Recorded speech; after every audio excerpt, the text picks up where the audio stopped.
नमस्कार प्यारे विद्यार्थियों। तो कैसे हो? सभी अच्छे ही होंगे। और तैयारी में लगे हुए होंगे। अभी सभी फॉर्म्स की भरने की जो प्रक्रिया थी वो पूरी हो चुकी है। आपके रीड सिलेबस में जो लैंग्वेज है आपकी हिंदी, वहाँ आपकी बार एक नया टॉपिक जोड़ा है आपके वाक्यांश के लिए। एक शब्द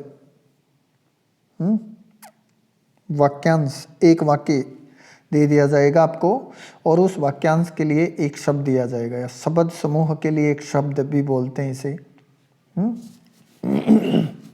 यानी पूरे वाक्य को एक शब्द में कहना है। वाक्य बहुत लंबा है, लंबा वाक्य है, लेकिन उसका अर्थ एक में ही निहित होना चाहिए। तो इसके लिए आपको थोड़ा सा अभ्यास करने की ज़रूरत है। बाकी बहुत ही इजी प्रश्न आएगा और आपको सही करना पड़ेगा। ये इसको आप छोड़ नहीं सकते हो, ऐसे प्रश्नों को। बहुत ही अच्छा, बस उसको समझने की ज़रूरत है आपको। इस टॉपिक में मैं ऐसी पीडीएफ लेके आया हूँ जहाँ आपको एक ही जगह पर वो मिल जाएगा पूरा मैटर। यहाँ पर आपको अलग अलग नहीं भटकना होगा। ऐसे उदाहरण हैं इसमें जो एक ही प्लेटफॉर्म से संबंधित हैं, अलग अलग नहीं हैं अन्य व्याकरणों की तरह। ठीक है, तो कैसे अलग कैसे नहीं है? मान लो क्वेश्चन आ गया कि वह स्त्री जिसके पति ने छोड़ दिया हो, और उसके ऑप्शन होंगे 4। परित्यक्ता, ठीक है। दूसरा ऑप्शन दे देगा अगला प्रेषित पति का। तीसरा ऑप्शन दे देगा अगला अगत पति का। ठीक है, ऐसे ही अब ये देखो सारे ऑप्शन हैं वो क्या है, एक जैसे हैं। चौथा ऑप्शन दे देगा बंध्या। ठीक है, अब देखिए सारे ऑप्शन एक जैसे मिलेंगे आपको। अब आपको इन शब्दों को देखना है। अब ये आपको व्याकरणों में अलग अलग जगह पर मिलेंगे आपको, लेकिन इसमें आपको एक ही जगह पर एक दूसरे से कंपेटिटिव करके पढ़ना पड़ेगा इनको, कि ये आगत पति का क्या होता है, परित्यक्ता क्या होता है, प्रेषित पति का क्या होता है, इसे प्रोषित पति का भी कहते हैं, बंध्या क्या होता है। तो इनके लिए कौन से शब्द प्रयोग में लिए जाते हैं, तो वो आपको कंफ्यूज नहीं होगा फिर। तो उसको देखते हैं। अब इसमें सबसे पहले जो इसने दिया है, ये प्रत्ययों के निर्माण वाला दिया है। प्रत्ययों के द्वारा एकल शब्द का निर्धारण। तो इसमें प्रत्यय देखिए, सा या तो तीसरा स लगेगा या दूसरा स, जिसमें भी लगेगा उसका अर्थ होगा इच्छा। यानी जैसे युद्ध करने की इच्छा, तो युयुत्सा। अब ये उदाहरण देख लीजिए आप, युद्ध करने की इच्छा है ये, और इसमें लिखा है युयुत्सा। युयुत्सा, तो यू से आप याद रख सकते हो कि ये युद्ध का मामला है, और इच्छा का मतलब होता है इच्छा। ठीक है, तो युद्ध करने की इच्छा है वो युयुत्सा से लिखी जाती है। अब इसमें तीसरा स आया है, और जहाँ दूसरा स आएगा वो भी इच्छा का द्योतक होगा। और जहाँ सु और सु, यानी इस तीसरे स में भी सु, इसमें भी और दूसरे में भी सु, तो उसका अर्थ हो जाएगा इच्छुक। युद्ध करने का इच्छुक। मान लो यही बात ऐसे आई कि युद्ध करने का इच्छुक, तो युयुत्सु। युद्ध करने की इच्छा, युयुत्सा। ठीक है, तो इस तरह से इन दोनों प्रत्ययों से बने हुए शब्दों को अपन देखते हैं सबसे पहले। अब देखिए, युद्ध करने की इच्छा, ये तो अपन ने देख लिया। अगला देखिए, तैरने, पार करने की इच्छा। यानी समुद्र में तैरते हैं और उस तैर करके उसे पार करने की जो इच्छा है उसे कहते हैं तितीर्षा। तितीर्षा। और तैरने या पार करने का इच्छुक तितीर्षु। तितीर्षु। ठीक है, तितीर्षु। जिंदा रहने की इच्छा, जिजीविषा। जिंदा रहने का इच्छुक, जिजीविषु। यानी ऊम लग गया तो इच्छुक हो जाएगा। मान लो ये आपके सामने ये ऑप्शन दे देगा जिंदा रहने का इच्छुक, तो एक ऑप्शन में दे देगा जिजीविषा, दूसरे ऑप्शन में दे देगा जिजीविषु। अब आप इसमें आपको कंफ्यूज नहीं होना है। जिंदा रहने की इच्छा अगर दिया है तो जिजीविषा करना है, और जिंदा रहने का इच्छुक अगर दिया है तो जिजीविषु करना है। बस कोई कंफ्यूज नहीं। ऊ जहां लग जाएगा वहां इसमें भी ऊ लगेगा। जिंदा रहने की इच्छा जिजीविषा, सा आ लगेगा। इच्छा में आ लगता है, इच्छा में आ है, और इसमें भी सा में भी इच्छा, जिंदा रहने की इच्छा, और जिजीविषा और सा आ है। और इच्छुक उख तो ऊ लग रहा है इसमें, यानी ऊ की मात्रा, तो उसमें भी जिजीविषु ऊ लग जाएगा। बस ये ध्यान में रखना है। मरने की इच्छा मुमूर्षा, मुमूर्षा, और मरने का इच्छुक मुमूर्षु। मोक्ष की इच्छा मुमुक्षा, ये बहुत बार आ चुका है। और मोक्ष प्राप्त करने का इच्छुक मुमुक्षु। अच्छा, इसमें ये शुद्धिकरण में भी आ जाता है मुमुक्षु, तो ये दोनों मुंह छोटा आएगा, मुमुक्षु भी छोटा आएगा, तीनों हम छोटा आएगा। मुमुक्षु शब्द में शुद्धिकरण में आएगा, तीनों छोटे आएंगे, मुमुक्षु। तो इसका देखो मुंह से याद रख लो इसको। मुंह, इसका मुंह किस तरफ है? अपनी तरफ होना चाहिए, यूं। ठीक है, ये अपन उल्टा मानते हैं कि ये दूसरे की तरफ, तो इसको अपनी तरफ मानना चाहिए। तो मुमुक्षु, दो बार है मुमुक्षु, तो तीनों अपनी तरफ ही होंगे, मुमुक्षु। बस ऐसे देख लेना।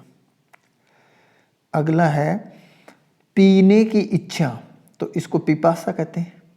ठीक है, और पीने का इच्छुक पिपासु। खाने की इच्छा या भूख की इच्छा बुभुक्षा, या खाने का इच्छुक बुभुक्षु, या भूख का इच्छुक बुभुक्षु। ठीक है, भोजन करने की इच्छा, ये देखो खाने की अलग है और भोजन करने वाला शब्द में अलग है। खाने वाले में भूख ज़्यादा इंपॉर्टेंट हो रही है इसमें, बुभुक्षा, बुभुक्षु। लेकिन भोजन करने की इच्छा है उसको जिगित्सा कहते हैं, जिघत्सा। और इसको भोजन करने का इच्छुक जिघत्सु, जिघत्सु ऐसे लिखा जाएगा। तो जहां ये शब्दों का फर्क है बस, भोजन जहां आ जाता है वहां तो क्या आएगा? जिगित्सा और जिगित्सु। और जहां खाने की या भूख की जब बात आती है तो बुभुक्षा, बुभुक्षु। मारने या घात करने की इच्छा, यानी घात, पीछे से वार करते हैं ना, घात का मतलब ये होता है मारने की इच्छा, जिघांसा, जिघांसा। और मारने या घात करने का इच्छुक जिघांसु। ठीक है, अब सबसे मोस्ट आ रहा है सेवा करने की इच्छा, शुश्रूषा, शुश्रूषा। सेवा करने का इच्छुक शुश्रूषु।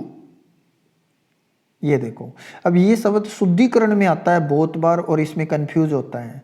देखो, इसको आपको पता है कि सेवा करने की जो इच्छा है वो शुश्रूषा कहलाती है, यानी इसका अर्थ आपको ध्यान में होना चाहिए। शुश्रूषा शब्द का अर्थ क्या होता है कि भाई सेवा का भाव होता है। तो सेवा है ना, वो गुप्त रूप से की जाती है, यानी छोटे रूप में शुरू की जाती है। तो पहले छोटो, फिर शुरू, पछ सेवा का फल कैसा हो जाता है? बड़ा। बस ऐसे याद रख लो, श्रु और सा भी तीसरा आएगा इसमें, दूसरा, सॉरी, कट्या पेट वालों सा है वो आई लाडी, तो वो ध्यान में रखना था। ठीक है, यानी इसको आप कैसे याद रखोगे? सु सेवा सबसे पहले छोटे रूप में की जाती है और उसका फल है वो बड़े रूप में मिलता है, श्रु और शा, शुश्रूषा। और फिर शुश्रूषु होता है तो इसका वापिस छोटा ही लगेगा, आपको पता है। क्योंकि प्रत्यय में तो ये छोटा ही जुड़ता है ना, तो ये आपको ध्यान में रखना है। शुश्रूषा, शुश्रूषु, बीच का बड़ा आएगा इसमें। सेवा बीच में जाकर बड़ी हो जाती है। सबसे पहले सेवा छोटे रूप में शुरू की जाती है, फिर उसका फल बड़े रूप में मिलता है, और ये प्रत्यय है, ये छोटा ही लगता है इसमें। ठीक है, तो ये हो गया शुश्रूषा। अब है घृणा करने की इच्छा, जुगुप्सा, ये अगर आपने वो पढ़े होंगे हिंदी साहित्य में, एक जुगुप्सा एक घृणा का ये भाव होता है, ये रस का स्थायी भाव है ये जुगुप्सा, और घृणा करने का इच्छुक जुगुप्सु, जुगुप्सा। अब आप ऐसे याद रख सकते हो ये जुगु, अब ये शब्द ही ऐसा कुछ आ रहा है तो ये घृणा वाला सा ही शब्द है जुगुप्सा, या जुगनुस से याद रख सकते हो कि कॉकरोच, ऐसे कुछ करके बिठा लो बस इसको दिमाग में। घृणा करने की इच्छा होती है जुगुप्सा। जुगुप्सा किसे कहते हैं भाई, जब सड़ने लग जाता है, नीले नीले कीड़े पड़ जाते हैं ना, तब उसमें घृणा उत्पन्न होती है, तो वो जुगुप्सा का भाव होता है, जुगुप्सा, ठीक है, उसे जुगुप्सा कहते हैं।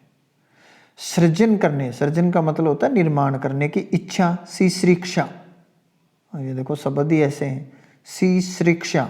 अब इसमें सृजन में भी शय तीसरा आया तो इसमें भी शय तीसरा आया, बस ऐसे ध्यान में रख लेना, सीसृक्षा, और इसका सीसृक्षु। कार्य करने की इच्छा, विकीर्षा या विकीर्षु, कई व्याकरणों में मैंने इसको छांट के भी देखा था, चिकीर्षा लिख रखा है, कार्य करने की इच्छा को चिकीर्षा लिख रखा राघव प्रकाश में, चिकीर्षा, तो आपको यह भी ध्यान में रखना है। कार्य करने की इच्छा चिकीर्षा भी कहलाती है, विकीर्षु विकीर्षा भी कहलाती है, तो ऐसे थोड़ा इसको नॉलेज में रख लेना, मैंने इसको लिख दिया यहाँ। जानने की इच्छा जिज्ञासा, या जानने का इच्छुक जिज्ञासु, ये आपको पता ही है। तो ये सभी इच्छा वाले शब्द थे, इसमें सु और सु प्रत्यय लगते हैं और इसमें सा या सा प्रत्यय लगता है, और दोनों छोटे लगते हैं प्रत्यय, तो प्रत्यय में जैसी मात्रा होती है वैसी ही उसमें जुड़ती है, उसमें कोई चेंजमेंट नहीं होता है। अब है इच्छाओं इंद्रियों से संबंधित, यानी अपनी जो इंद्रियां हैं उनको, उनसे जो इच्छाएं जागृत होती हैं उनसे संबंधित कुछ शब्द समूह के लिए एक शब्द है, वो अब सारे एक जैसे आएंगे। अब इनको ध्यान में रखना, आपको सारे जो इनके उदाहरण है ना एक जैसे होंगे, कौन सा क्या है, और सारे एक जैसे ही देगा वो ऑप्शन में। सांसारिक वस्तुओं को प्राप्त करने की इच्छा, अब इसमें वो आपको ये चार ऑप्शन दे देगा, ऐषणा, इप्सित, इच्छित, वितैषणा, ये सब दे देगा। अब मान लो आपने ये पढ़े ही नहीं है तो फिर कैसे कर पाओगे नहीं। तो सांसारिक वस्तुओं को प्राप्त करने की इच्छा क्या कहलाती है, ऐषणा कहलाती है, यानी ऐषणा।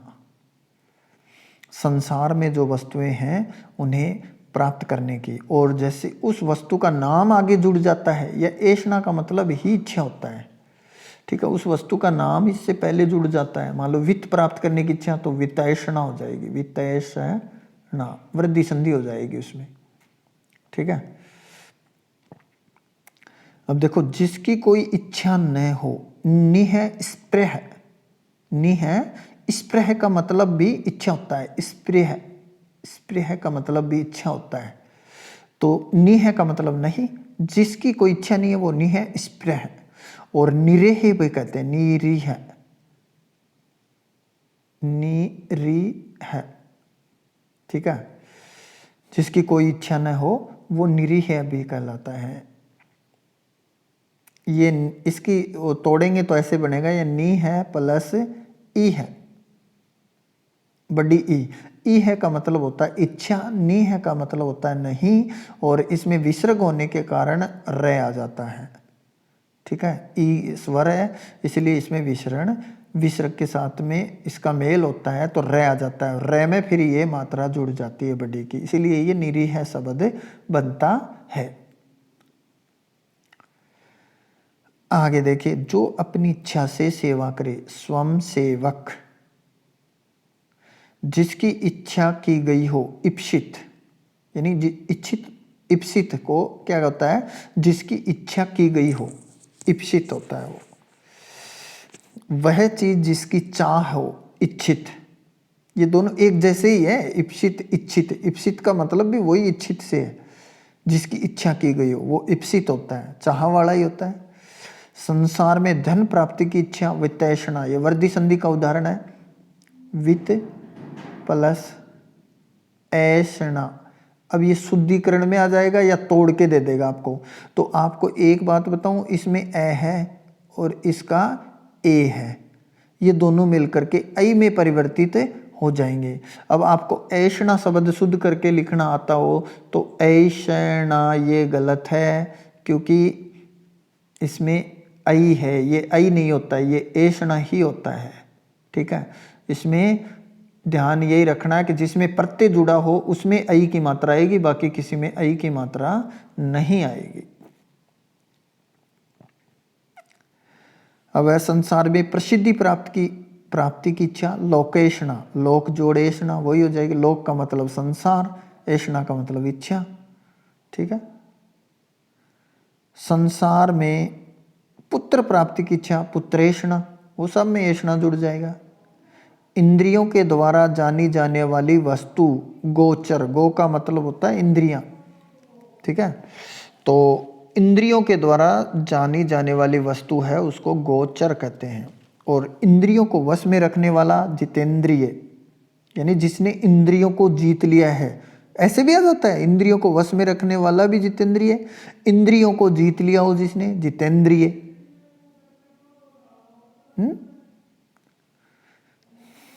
और इंद्रियों पर किया जाने वाला वश, इंद्रिया निग्रह या इंद्रिया विग्रह भी दिया है कई पुस्तकों में, कई व्याकरणों में मैंने ये छांट के लिखा है, इंद्रिया निग्रह या इंद्रिया विग्रह। इसका मतलब होता है इंद्रियों पर किया जाने वाला वश, यानी अपनी इंद्रियों को वश में ले ले, कोई जिसकी कोई इच्छा ही नहीं हो, वो इंद्रिया निग्रह कहलाता है।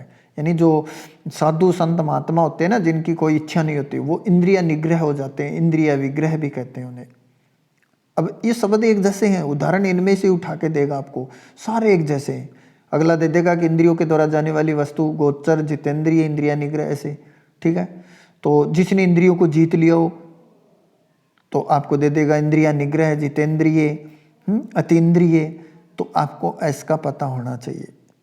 अति शब्द का मतलब होता है जब अति का, अति जोड़ इंद्रिय, तो अति का मतलब जो बाहर चला गया, बाहर हो गया है मामला, इंद्रियों की पहुंच से बाहर, अतीन्द्रिय।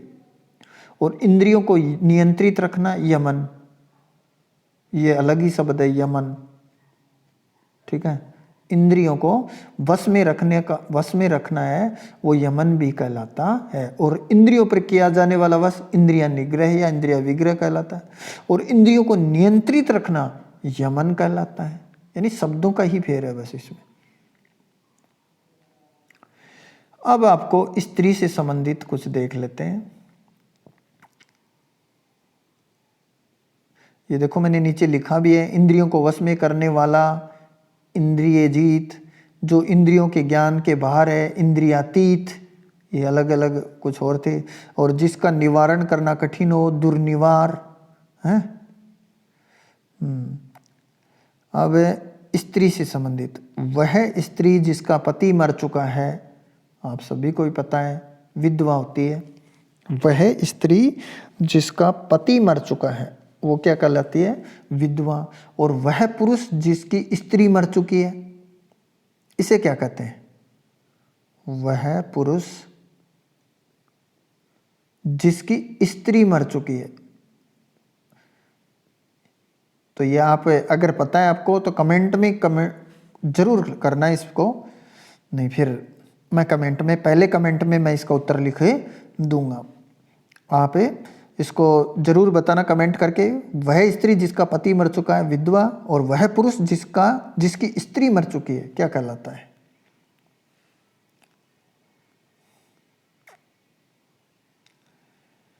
अब देखिए आगे, वह स्त्री जिससे मालिक या पति ने छोड़ दिया हो, परित्यक्ता। वह स्त्री जिसके मालिक या पति ने छोड़ दिया हो क्या कहलाती है, परित्यक्ता।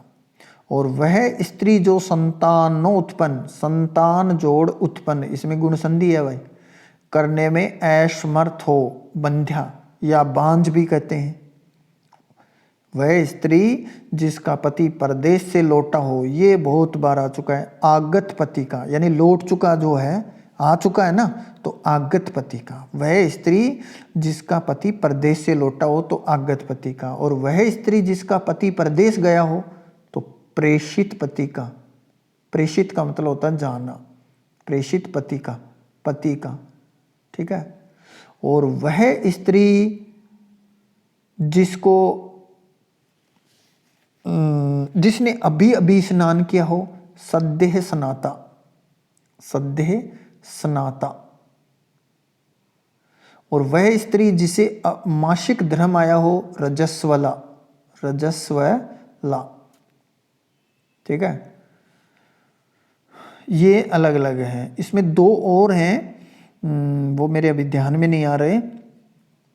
एक तो चांदनी रात में विचरण करने वाली और एक अंधेरे में। ये दोनों आए हुए हैं, मैं आपको देख करके फिर कभी बताऊंगा उनको। ठीक है, तो ये सद्दे सनाता हो गया, प्रेषित पति का हो गया, रजस्वला। अब देखिए, एक से अधिक स्त्री से पैदा हुए भाई, ये देखो वह स्त्री जिसका मासिक रक्तस्राव हुआ हो, रजस्वला आ गया ना यहाँ। और एक से अधिक स्त्री से पैदा हुए भाई, अन्योदर। एक से अधिक स्त्री से, यानी जिनका बाप तो एक ही होता है लेकिन उनकी माँ अलग अलग होती है, तो वो क्या होते हैं, अन्योदर, अन्योदर। अब इसके अंदर संधि कौन सी है, गुण संधि है, अन्य प्लस उदर, उदर का मतलब पेट, अन्य के उदर से। और वह एक से अधिक और एक ही स्त्री से पैदा हुए हों तो सहोदर। ये दोनों उल्टे हो गए, अन्योदर सहोदर, यानी एक से अधिक स्त्री से पैदा हुए भाई अन्योदर, जिनका पिता तो एक ही है, और एक ही माँ से पैदा हुए भाई तो सहोदर। स्त्री जिसने हाल ही में बच्चे को जन्म दिया है तो उसे प्रसूता कहते हैं। ये शब्द तो बहुत बार आता है, प्रसूता। ठीक है, स्त्री जिसके पति ने दूसरी शादी कर ली हो, अध्युडा, अधि प्लस ऊढ़ा, अध्युडा। इसके अंदर कौन सी संधि है, गुण यण संधि है, यण, अधि प्लस ऊढ़ा, अध्युडा। यानी अध्युडा कैसे कहते हैं, वह स्त्री जिसके पति ने दूसरी शादी कर ली हो। और एक अगला है, अविवाहित स्त्री जो पुरुष से प्यार करती है, अनूढ़ा। ये देखो एक जैसे शब्द है, अध्युडा, अनूढ़ा। ठीक है, अनूढ़ा का मतलब होता है अविवाहित स्त्री जो पुरुष से प्यार करती है, अनूढ़ा। और वह अभी अपन ने जो पहला देखा था, वह स्त्री जिसके पति ने दूसरी शादी कर ली हो। और वह स्त्री जिसकी नई नई शादी हुई हो, नवोढ़ा। ठीक है, नई नई शादी हुई हो उसको क्या कहते हैं, नवोढ़ा। अनूढ़ा क्या किसे कहते हैं, अनूढ़ा। अनूढ़ा का मतलब होता है कुंवारी स्त्री जो किसी पुरुष से प्यार करती है, यानी लड़की किसी दूसरे पुरुष से प्यार करती, दूसरे का मतलब या अपने बॉयफ्रेंड से प्यार करती है, उसे ही क्या कहते हैं, अनूढ़ा कहते हैं। अब देखो ये शब्द आजकल तो वो जीएफ बोलते हैं लोग कि तेरी जीएफ कौन है, हैं? अब ये जीएफ है और कहाँ अनूढ़ा। अब ये अनूढ़ा आपको याद रखना पड़ेगा। और नवोढ़ा जिसकी नई नई शादी हुई हो, अध्युडा जिसके पति ने दूसरी शादी कर ली हो। पति के स्नेह से रहित स्त्री दुर्भगा, जिसका भाग्य बुरा हो तो वो उसका पति उससे स्नेह थोड़ी करेगा, तो ये दुर्भगा शब्द जोड़ दिया इसके लिए। इच्छा अनुसार पति का वर्ण करने वाली स्त्री स्वयंवरा, ये स्वयंवर से शब्द बना है, स्वयंवर होते थे ना, स्वयंवर, राखी का स्वयंवर देखा होगा ना आपने, राखी ने रचाया था। या पहले जो राजकुमारियाँ होती थी, राजा उनका स्वयंवर रचते थे, कोई शर्त रख देते थे और उसमें फिर वो बहुत सारे राजकुमार आते और वो शर्त पूरी करते और वो लड़की उनको स्वयं चुनती थी। तो वो स्वयंवर तो वैसे कैसे हुआ, जो जीतने वाला है उससे शादी करनी ही पड़ती थी लड़की को, तो वो स्वयंवर कैसे हुआ, वो तो एक तरह से रजामंदी सी करनी पड़ती थी उसको उसके साथ में। स्वयंवर तो ये हो गया कि वो खुद ही जा करके जिसके हाथ लगाए उससे शादी कर दे, लेकिन उसमें शर्त होती थी भाई। जैसे महाभारत में मछली की आंख बिंदी थी अर्जुन ने, तो द्रौपदी का स्वयंवर हुआ था। राम ने धनुष तोड़ा सीता के स्वयंवर में और सीता को जीता था। तो इसे स्वयंवर कहते थे। और आजकल वो राखी ने किया था, अब उनका स्वयंवर चला या नहीं चला ये तो पता नहीं। अब है जानने से संबंधित, जो सब कुछ जानता हो, सर्वज्ञ।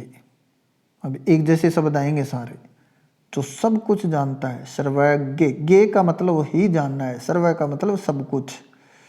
जो मन के भीतर की बात जानता हो, अंतर्यामी। क्या करे ना कि मैं तेरे भीतर लाके जानूं कि तू कोई अंतर्यामी है के, अंतर्यामी है के, भगवान है के। तो अंतर्यामी शब्द ये भगवान के लिए भी यूज में लेते हैं। अध्यात्म के तत्वों को जानने वाला, तत्वज्ञ। तत्वज्ञ का ही मतलब होता है तत्व जोड़ ज्ञ, मतलब तत्व का ज्ञाता, तत्व की बात जानने वाला, आध्यात्मिक। जो कुछ न जानता हो, अज्ञ। इसे मूर्ख भी कहते हैं भाई। अज्ञ शब्द है, ये मूर्ख के लिए प्रयोग में लिया जाता है। जो थोड़ा बहुत जानता हो, अल्पज्ञ। अल्प मात्रा में, यानी अल्प का मतलब थोड़ा। जो किसी के हृदय की बात जानता है, मर्मज्ञ। और जो विद्वान है, विज्ञ। ठीक है। जो कुछ न जानता अज्ञ, जो विद्वान है वो विज्ञ, जो जानकार है वो भिज्ञ, जो अनजान है वो अनभिज्ञ। ठीक है, ये शब्द और है। अब है मन से संबंधित, ध्यान या विचार करने वाला, ध्याता। मन यानी ध्यानने वाला ही ध्याता हो गया ना। मन के दुर्बल होने की स्थिति, मनो दौर्बल्य। मन है शब्द से बना है ये मनो, लेकिन ये शुद्धिकरण में तो सही नहीं है। मनो दौर्बल्य अशुद्ध शब्दों में आता है वैसे, और ये संधि का अपवाद है। और दौर्बल्य शब्द है ये दुर्बल, इसमें मूल शब्द दुर्बल है, दुर्बल प्लस इसमें यह प्रत्यय है। दौर्बल्य शब्द यानी ऊ होने के कारण यह प्रत्यय है, इसमें ऊ होने के कारण इसका औ हो गया, दौर्बल्य। ठीक है, मनो दौर्बल्य। जिसके हृदय मन को चोट पहुंची हो, मर्माहत। मर्माहत यानी यूं कहा करे ना, मर्म ने चोट पहुंचा दी भाई, भीतर लाके तक लगी है चोट, यूं कहते हैं ना। किसी हृदय मन को चोट पहुंची हो, और वो चोट कैसे लगती है? मन को चोट, कोई गोली थोड़ी, गोली भी खर हृदय तक ही जाती है, लेकिन उससे ज़्यादा चोट है वो वाणी की लगती है, बोली की। अगर आप किसी को कड़वा बोल बोलते ना, यूँ कहते ना कि भाई ऐसी बोली बोलिए कि मन में घाव हो जाए, वो मर्माहत हो जाता है, अपमानित हो जाता है ना उससे। तो ये है। अब इसका आपको मैं एक वो बता देता हूँ, इसकी ट्रिक है। देखो इसमें क्या होता है, ये और ए प्रत्यय जुड़ते हैं ना, और शब्द के पहले में ई या बड़ी ई हो, और दूसरी तरफ ऊ या ऊ हो, तो ई या ई के पश्चात में अगर ये या ए प्रत्यय जुड़ेगा तो उसका क्या बन जाएगा? आई बन जाएगा। और ऊ या ऊ के पश्चात में और एक होता है ओ बीर, इसमें एक होता है आई ए, तो ये जुड़ जाते हैं, तो ये इसका क्या बन जाता है? औ बन जाता है। पहले शब्द में औ की मात्रा लगती है, इसमें आई की मात्रा जुड़ती है। ये ध्यान में रखना। ये देखो इसमें बना है ना दौर्बल्य, तो ये देखो दू था, ऊ था, और दुर्बल प्लस ये ऐसे था, तो ये ऊ है।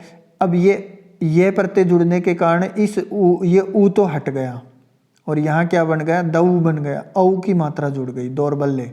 यानी ये ऐसे होता है, यानी दुर्बल जोड़िए।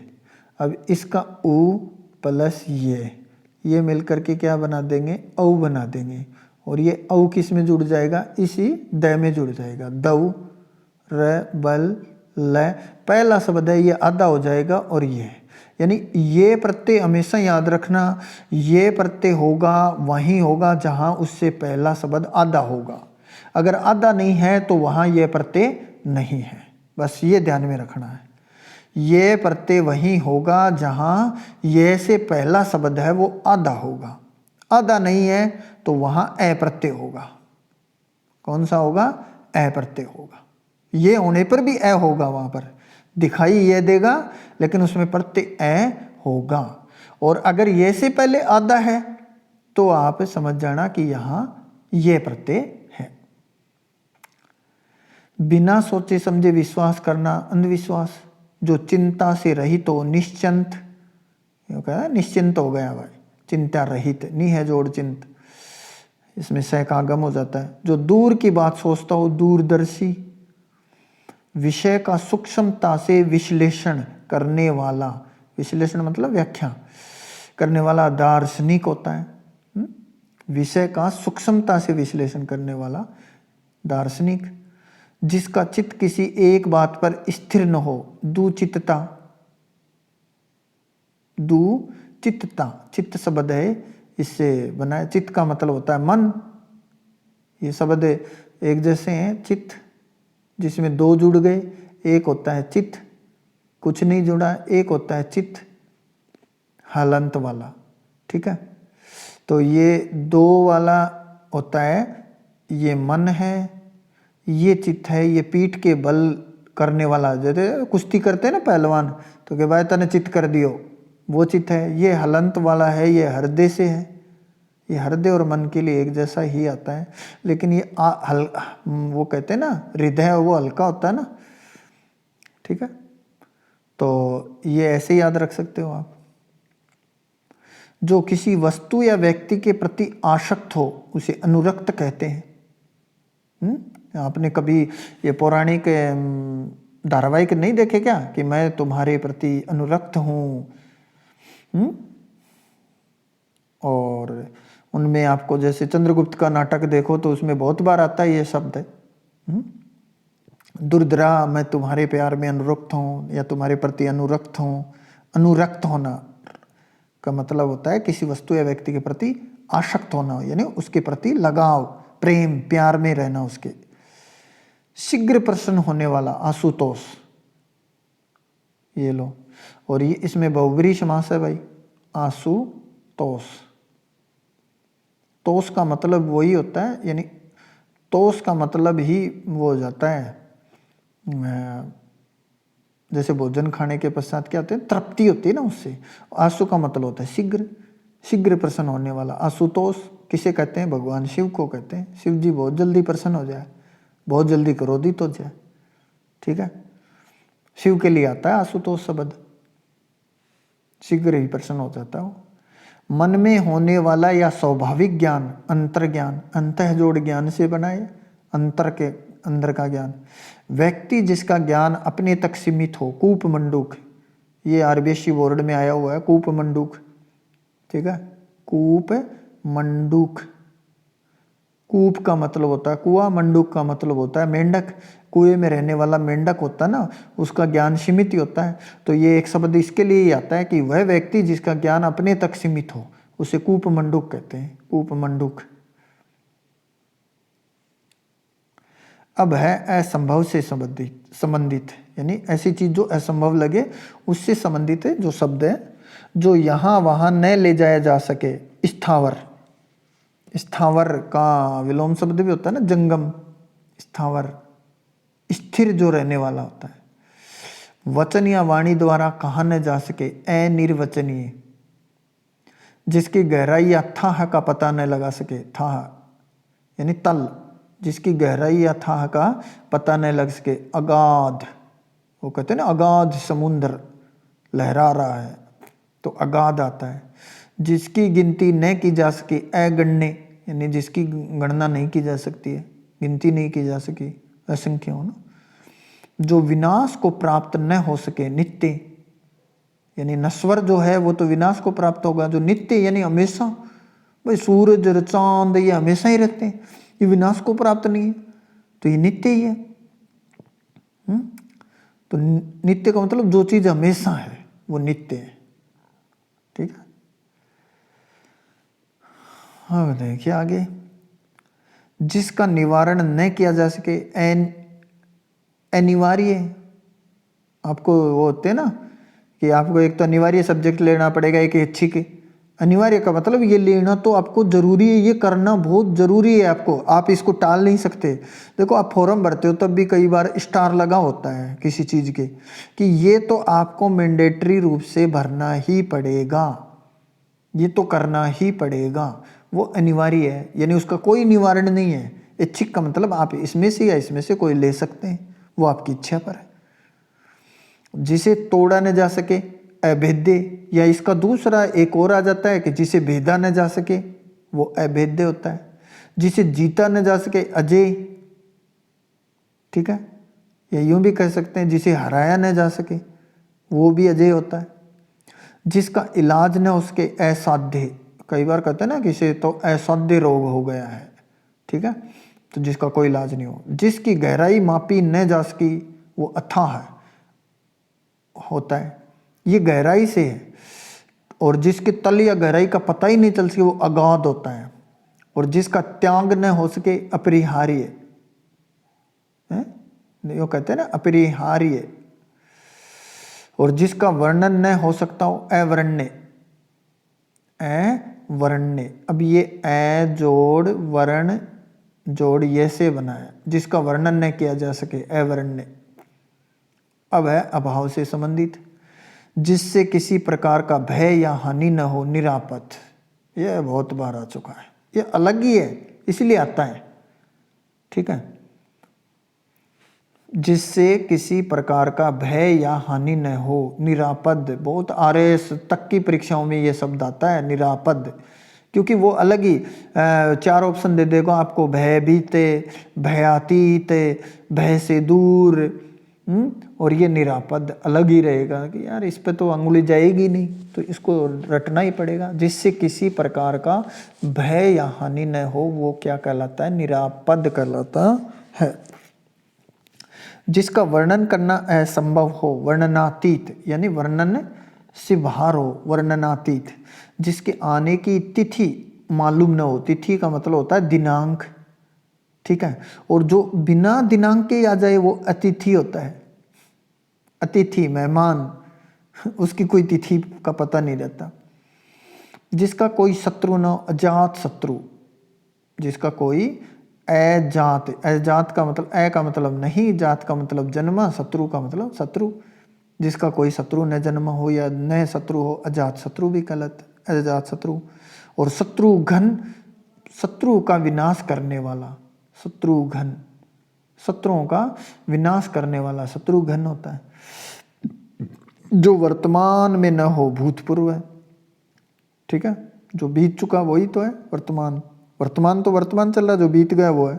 और जो व्यतीत हो गया वो अतीत, वो कहते हैं ना भूतपूर्व है, प्राइम मिनिस्टर भूतपूर्व, यानी वो वर्तमान में प्राइम मिनिस्टर है, वो पद तो है लेकिन वो बीत, जो वर्तमान में नहीं है तो वो भूतपूर्व शब्द लगेगा। और जो व्यतीत हो गया हो अतीत, व्यतीत, ये शब्दों का फेर है, ये समय के लिए होता है, इसमें कालावधि होती है, इसमें कालावधि नहीं होती है, इसमें ये व्यक्ति विशेष या पद होता है।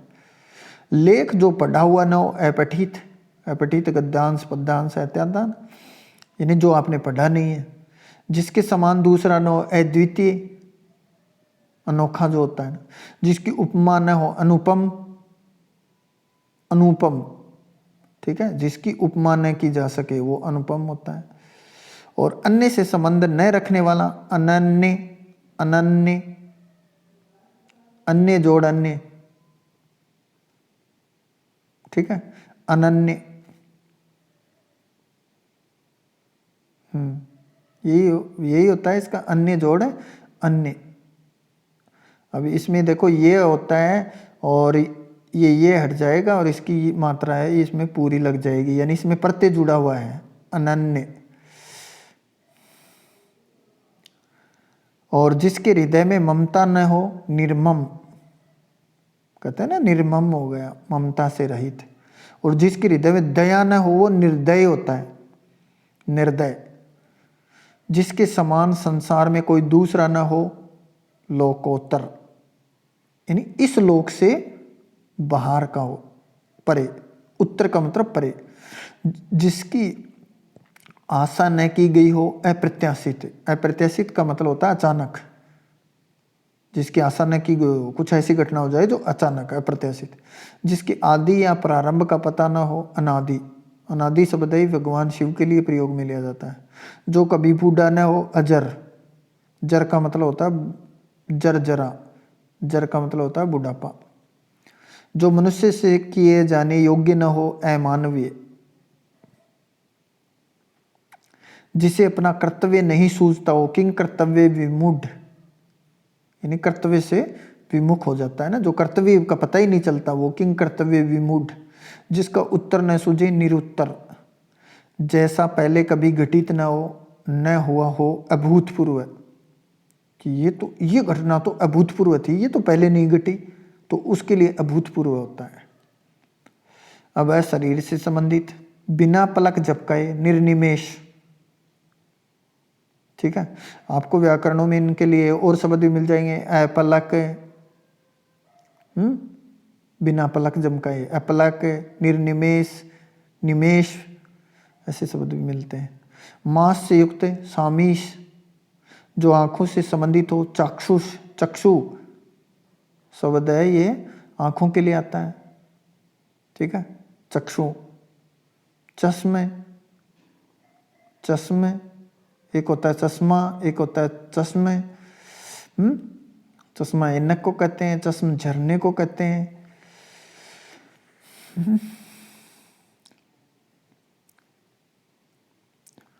जिसके अंग दुरस्त नो, अपांग, भूख से पीड़ित, क्षुधार्थ, क्षुधा भूख को कहते हैं क्षुधा, क्षुधा जाग रखी है। जिसकी गर्दन सुंदर हो, सुग्रीव, सु का मतलब अच्छे से ही है, सुप्रत्यय जिसमें जुड़ जाता है अच्छे से। ग्रीव, ग्रीवा का मतलब गर्दन होता है।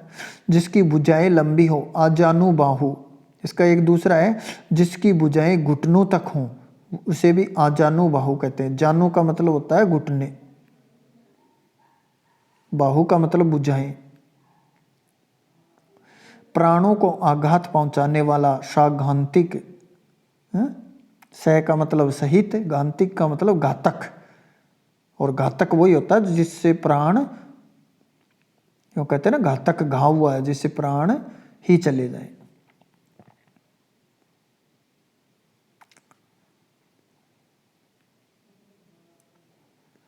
अब है कठिन से संबंधित, जिसे प्रसन्न करना कठिन है, दुराराध्य, यानी जिसकी आराधना है ना, दुर प्लस आराध्य, जिसकी आराधना करना कठिन हो।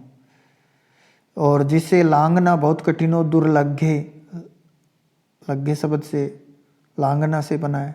जो कठिनाई से और देर में पचे, ग्रीष्ट, यूँ कहते हैं ना आज तो ग्रीष्ट भोजन कर लिया, तो ये पाचन में ग्रीष्ट भोजन है, हैवी मील जिसको कहते हैं। कठिनाई से समझने योग्य, दुर्बोध, जिसको जीतना कठिन हो, दुर्जय, जिसे करना कठिन हो, दुष्कर, जहाँ जाना कठिन हो, दुर्गम, दुर्गम वाला क्षेत्र, गम का मतलब गमन, जहाँ गमन करना कठिन होता है। और जिसे प्राप्त करना कठिन हो, दुर्लभ, लभ का मतलब प्राप्त करने से। उपकार से संबंधित है, जिसका उपकार किया गया हो, उपकृत, कि मैं उपकृत हुआ। ठीक है, किए हुए का उपकार को भूल जाने वाला, कृतघ्न, और जो किए हुए उपकार को मानता वो कृतज्ञ, और जो दूसरों पर उपकार करता हो परोपकारी। ये दोनों एक जैसे हैं, कृतघ्न और कृतज्ञ। किए हुए उपकार, घन का मतलब नाशी होता है, तो किए हुए उपकार को भूल जाने वाला, नष्ट करने वाला कृतघ्न होता है। दूसरों के हितार्थ, अपनों को संकट में डालना, आत्मोत्सर्ग, खुद का उत्सर्ग कर देना, अपने दूसरों की भलाई के लिए ये आत्मोत्सर्ग करना।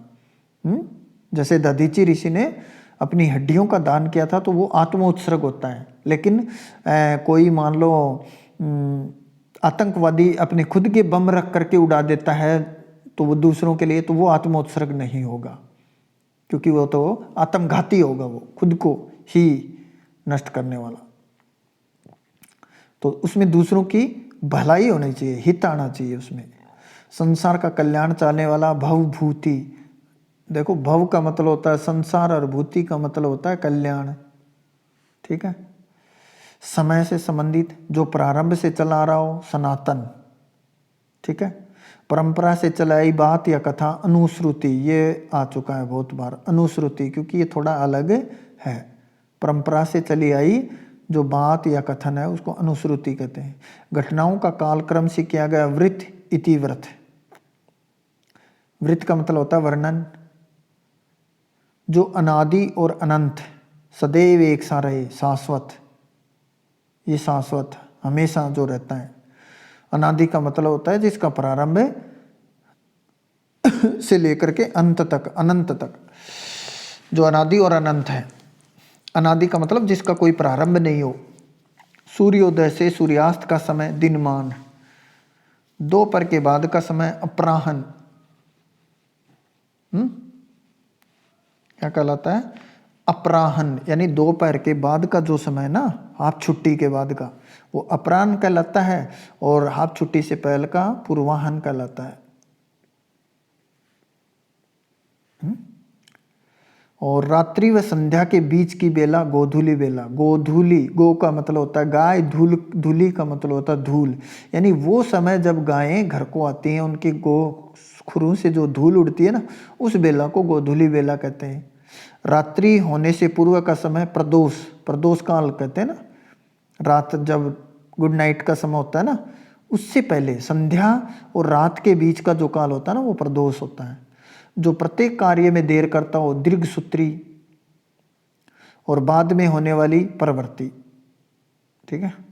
अब है समूह से संबंधित साहित्य के ग्रंथों का समय वांग्मय कहलाता है। वाक जोड़मय, इसमें व्यंजन संधि है, वाक जोड़ मय, यानी पहले का पांचवा बन जाएगा। सॉरी, पहले का क्या बनेगा? पांचवा, और पांचवे का पहला, उल्टा हो जाता है, वांग्मय। और गे गीतों का समय, गे का मतलब होता है गाए जाने वाले गीतों का समय। गीतांजलि रविंद्रनाथ टैगोर की लिखी हुई है ना गीतांजलि। 100 वर्षों का समूह शताब्दी। किसी से संबंध का बोध कराने वाले, इस लोक से संबंधित न हो अलौकिक, लोक जोड़ इक, लौकिक। जो उच्च कुल से संबंधित हो कुलीन, एक शब्द ऐसा ही है, लेकिन ये उच्च कुल से जो संबंधित होता है उसको कुलीन कहते हैं। जो संसार से संबंधित हो सांसारिक, इस संसार से, संसार जोड़ इक प्रत्यय, इसमें संसार जोड़ इक, सांसारिक, पहले में आम की मात्रा लग जाती है इक प्रत्यय जुड़ने पर। घूमकर जीवन बिताने वाला यायावर, घुमंतु जिसको कहते हैं ना, यायावर, यात्रा करने वाला भी यायावर होता है। अपने युग का ज्ञान रखने वाला युग दृष्टा। मुद्रा का अधिक चलन या प्रसार, मुद्रास्फीति। ठीक है। और जो किसी आपत्ति को भोग चुका हो, भुक्त भोगी। बहुत विषयों का जानकार, बहुज्ञ। जो पृथ्वी के भीतर का ज्ञान रखता हो, भूगर्भ वेता। जिसका पुनः जन्म हुआ हो, पुनर्जन्म। उपकार के बदले किया गया उपकार, प्रत्युपकार। प्रत्युपकार शब्द है ये, प्रति जोड़ उपकार से बना है, प्रति प्लस उपकार। अब इसमें देखो ई है और इसके पश्चात में ऊ है, तो इस ई के जो मात्रा है इसका ये बन जाएगा। क्या बन जाएगा? ये। और इसमें ऊ की मात्रा जड़ जाएगी यू। और ये प्रत्यय जुड़ने से पहले वाला आधा हो जाता है, आपको पता है। तो प्र यूं का यूं आ जाएगा, ये आधा आ जाएगा प्रत्यु, और ऊ इसमें जुड़ी गया, पकार लिखना, प्रत्युपकार ऐसे बना है शब्द। जिसका संबंध पृथ्वी से हो, पार्थिव। पार्थिव शरीर कहते हैं ना, मरने वाले मुर्दे को भी पार्थिव ही कहते हैं, यानी उसका संबंध पृथ्वी से हो जाता है, धरती से। जिसमें से आर पार देखा जा सकता हो, पारदर्शी। जिसके कोई कलंक न हो, निष्कलंक। अपनी किसी गलती के लिए हुआ दुख, पश्चाताप। ठीक है। जिससे किसी प्रकार की हानि न हो, निरापद, ये फिर से आ गया। जिसका उदय हाल ही में हुआ हो, नवोदित। नव जोड़ उदित, गुण संधि है। जिसका जन्म अभी अभी हुआ हो, नवजात। किसी के पास रखी हुई दूसरे की वस्तु, धरोहर। निःशुल्क सार्वजनिक आवास गृह, धर्मशाला। वह कार्य जिसको करना कठिन हो, दुष्कर। संकुचित विचार रखने वाला, दकियानुस। दकियानुस कहते हैं ना, ज्ञान में प्रवेश का मार्गदर्शक, तीर्थंकर। 24वां तीर्थंकर ऐसे बोलते हैं ना, ऋषभ देव थे, तो वो उनको तीर्थंकर कहते हैं। तो वो ज्ञान में जो प्रवेश का मार्गदर्शक, यानी ज्ञान में प्रवेश लेने के मार्ग को दिखाने वाला जो होता है, वो तीर्थंकर कहलाता है। किसी कार्य अथवा चिंतन में डूबना, तल्लीन। सावधान करने के लिए दिया गया संकेत, चेतावनी, लंबे समय तक जीने वाला, चिरंजीवी। शादी के कार्डों पे आपने पढ़ा होगा ना, चिरंजीवी फलान सिंह, तो मतलब लंबा जीवित रहने की कामना की जाती है वो। आश्चर्य में डालने वाला कार्य, चमत्कार, जिसका मन जगत से उचट गया हो, उदासीन, जिसका संबंध आत्मा से हो, आध्यात्मिक, किसी स्थान के सर्वाधिक पुराने निवासी, आदिवासी। आदि का मतलब होता है प्रारंभ से ही, यानी जब से शुरुआत हुई तब से वो वहीं से रह रहे हैं, तो वो आदिवासी कहलाते हैं। किसी रोग का इलाज नहीं किया जा सके, लाइलाज, ठीक है। जो गुण दोष का विवेचन करता हो, आलोचक, यानी आलोचना में गुण भी होंगे और दोष भी होंगे, दोनों चीजें होती हैं आलोचना में। निंदा अलग चीज होती है, किसी की चुगली करना अलग होता है, वो आलोचना नहीं होती है। आलोचना, ये कहते हैं ना कभी कि साहित्यकार ने आलोचना लिखी है इसके बारे में। आलोचना मतलब उसमें गुण क्या है और उसमें दोष क्या है। जो बहुत क्रूर व्यवहार करता हो, आतताई, ये आतताई शब्द का अर्थ ही आतंकवादी होता है। आवश्यकता से अधिक धन ग्रहण न करना, अपरिग्रह, अपरिग्रह ये। जिसका मन कहीं अन्यत्र लगा हो, अन्य मनस्क, जो कभी न आया हो, अनागत, जिसका किसी में लगाव हो, अनुरक्त, जिसका अनुभव किया गया हो, अनुभूत, और किसी संप्रदाय का समर्थन करने वाला, अनुयायी। आदेश जो एक निश्चित तिथि तक लागू हो, अध्यादेश, अधि जोड़ आदेश से बनाए ये शब्द, अध्यादेश, यानी वह आदेश जो किसी निश्चित तिथि तक, अभी कहते हैं ना गवर्नमेंट अभी एक अध्यादेश ला करके इस विधेयक को पास करने वाली है, तो अधि जोड़ आदेश, अध्यादेश, इसमें यण संधि है भाई। तो ये आपके इतने शब्द समूह के लिए एक शब्द थे जो मैंने बहुत ही इंपॉर्टेंट और सारे एक जैसे शब्द इकट्ठे किए हैं। और आपको वीडियो पसंद आया हो तो क्या मैं इसका दूसरा वीडियो पार्ट 2 भी लेकर के आऊँ अन्य पुस्तकों से, ठीक है। तो आप कमेंट बॉक्स में ज़रूर लिखना, जो क्वेश्चन पूछा है वो लिखना। वीडियो अगर अच्छा लगा तो लाइक और शेयर और चैनल को सब्सक्राइब करना। Thanks for watching my video. धन्यवाद। जय हिंद, जय भारत।